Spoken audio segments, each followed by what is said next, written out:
Hey guys, इस video में हम डिस्कस करेंगे how to write good answers. Video start करने से पहले there is a warning.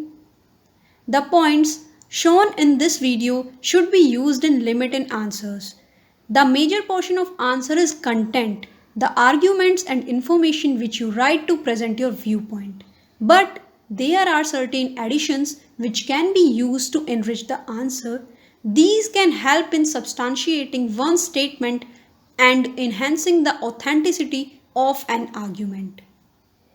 These are supplement and needs to be used moderately in an answer. Too much usage will deviate the answer from its core point. So, video में जो भी points दिखाए गए हैं उनको आपको आंसर में limit में यूज़ करना है। मेन है जो भी कंटेंट है आंसर का, उसके साथ साथ इन चीज़ों को आप यूज़ कर सकते हैं लेकिन लिमिट में करना है, अदरवाइज आप अपने मेन आंसर से, मेन क्वेश्चन से डेविएट हो जाएंगे। तो चलिए स्टार्ट करते हैं। फर्स्ट पॉइंट है फैक्ट्स एंड स्टैटिस्टिक्स। डाटा और फैक्ट्स को परसेंटेज फॉर्म में आप अपने आंसर में प्रेजेंट कर सकते हैं, लिख सकते हैं। इसके साथ साथ आपने वो डाटा कहाँ से लिया है उसका रिसोर्स भी ज़रूर कोट करें आंसर के अंदर। For example, according to the economic survey, यहाँ पे हमने बताया है कि इकोनॉमिक सर्वे से हमने ये डाटा लिया है। 4.8% of the work force was unemployed despite seeking active employment in 2021। तो ये एक एग्जाम्पल है जहाँ पे हमने फैक्ट्स और स्टैटिस्टिक्स का यूज़ किया है। Next is maps. इंडिया और वर्ल्ड के मैप्स को हम बहुत ही इफ़ेक्टिवली यूज़ कर सकते हैं किसी भी पॉइंट को, किसी भी प्लेस को लोकेट करने के लिए आंसर में।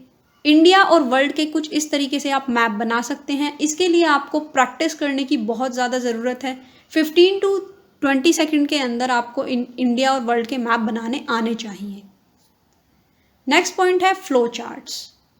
फ्लो चार्ट एक बहुत ही अच्छा तरीका है किसी भी इंफॉर्मेशन को इंफॉर्मेटिव तरीके से, इंटरेस्टिंग तरीके से दिखाने का।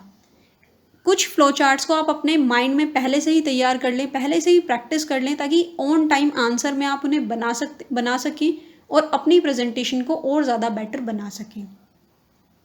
कुछ इस टाइप के आप फ्लो चार्ट्स बना सकते हैं। Next is examples.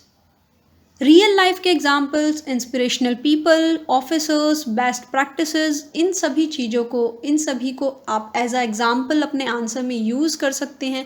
इससे आपका आंसर और ज़्यादा अच्छा दिखेगा। And next is definitions. अगर क्वेश्चन में कोई टेक्निकल टर्म पूछी गई है या कोई किसी कॉन्सेप्ट के ऊपर आपको लिखना है, तो अगर उससे पहले आप इंट्रोडक्शन में उसकी डेफिनेशन लिखते हैं तो ये काफ़ी अच्छा दिखता है और काफ़ी अच्छी प्रेजेंटेशन आती है। For example, ethics is a system of moral principles that affect how people make decisions and lead their lives. It concerns the perception of right and wrong and moral principles around it. तो ये है जहाँ पे आप definition को भी use कर सकते हैं। इसके साथ साथ कुछ और भी इंपॉर्टेंट पॉइंट्स हैं जो आप आंसर में लिख सकते हैं, जैसे कि गवर्नमेंट स्कीम्स, कॉन्स्टिट्यूशनल रेफरेंसेस जहाँ पे आप फंडामेंटल राइट्स, डीपीएसपी और भी इंपॉर्टेंट आर्टिकल्स हैं जिनको आप आंसर में कोट कर सकते हैं। इसके साथ साथ supreme court judgment and laws और इंटरनेशनल ऑर्गेनाइजेशन की रिपोर्ट के बारे में भी आप लिख सकते हैं। गवर्नमेंट कमिटीज़ और उनकी रिपोर्ट्स को भी आप लिख सकते हैं अपने आंसर में, to make answer more better, more good. इससे आप 1 या 2 मार्क्स और ज़्यादा ले सकते हैं। आपको 1 या 2 मार्क्स और ज़्यादा मिल सकते हैं आंसर के अंदर। So friends, I hope this video was useful for you. Thank you so much for watching. Please do like, share and subscribe to my channel.